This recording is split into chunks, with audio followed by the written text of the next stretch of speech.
Hello, नमस्कार। मेरा नाम डॉक्टर कुलदीप कुमार ग्रोवर है। मैं पल्मोनोलॉजी विभाग में सीके बिरला हॉस्पिटल में कार्यरत हूँ।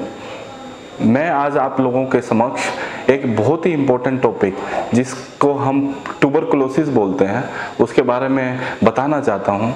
बिकॉज ट्यूबरकुलोसिस इतना ज़्यादा कॉमन है आजकल की प्रॉब्लम जनरल पॉपुलेशन में कि पेशेंट्स हमारे पास आते हैं एंड कंप्लेंट्स करते हैं कि we are being diagnosed with tuberculosis.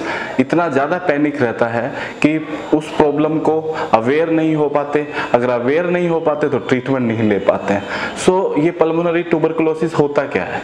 So primarily pulmonary tuberculosis TB एक सीवियर बैक्टीरियल इन्फेक्शन है जो कि हमारे बॉडी के किसी ऑर्गन को अफेक्ट कर सकता है, all living tissues of our body, but primarily ये नेल्स को और हेयर्स को अफेक्ट नहीं करता है।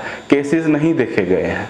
बट टीबी जिस पॉपुलेशन में जिस पेशेंट्स को होता है, so it can affect all group of population, किसी को भी ग्रस्त कर सकता है। जो पेशेंट्स अपना डाइट फैक्टर ध्यान नहीं रखते हैं, जो कि बहुत ही वीक रहते हैं, जिसमें कई आदतें स्मोकिंग अल्कोहलिक ज़्यादा रहते हैं और जिनकी इम्यूनिटी किसी भी डिजीज की वजह से काफ़ी कम रहती है, उन पेशेंट्स के अंदर टीबी की शक्यता as compare to general public ज़्यादा होती है।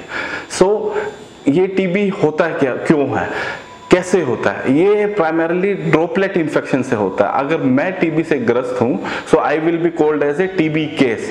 अगर मैं किसी के ऊपर कफ करता हूं या स्नीज करता हूं तो लाइक वायरल इन्फेक्शन, तो ड्रॉपलेट इन्फेक्शन की तरह ये दूसरे किसी भी नॉर्मल इंसान को हो सकता है।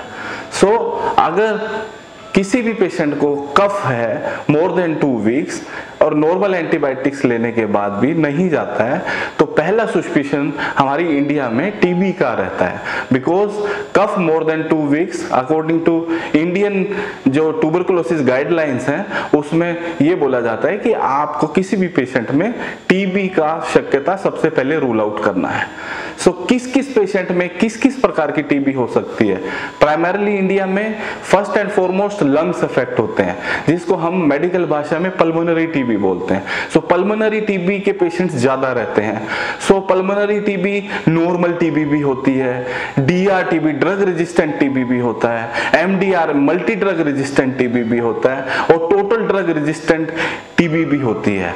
ये सब इतनी डिस्क्रिप्शन में सिर्फ इसलिए बताए गए हैं कि अगर नॉर्मल पहली बार टीबी डायग्नोज किसी पेशेंट को भी होती है उसका 6 मंथ का ट्रीटमेंट रहता है जो कि आप गवर्नमेंट या प्राइवेट कहीं से भी ले सकते हैं।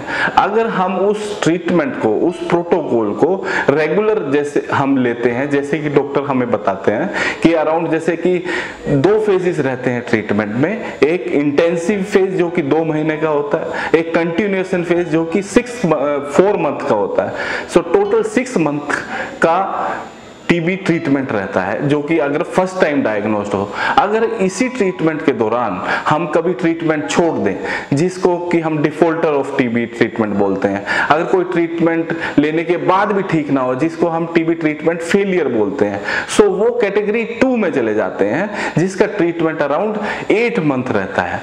6th और 8 मंथ ट्रीटमेंट लेने के बाद भी लगता है कि पेशेंट और कोई भी इंसान जिसके सिम्टम्स ठीक नहीं होता है तब जाके हम ड्रग रेजिस्टेंट जैसे कि डीआर-टीबी या एमडीआर-टीबी सस्पिशन में सोचते हैं और उसी हिसाब से हम उनकी ड्रग सेंसिटिविटी और कल्चर से इजीली डायग्नोज कर पाते हैं। Thank you so much.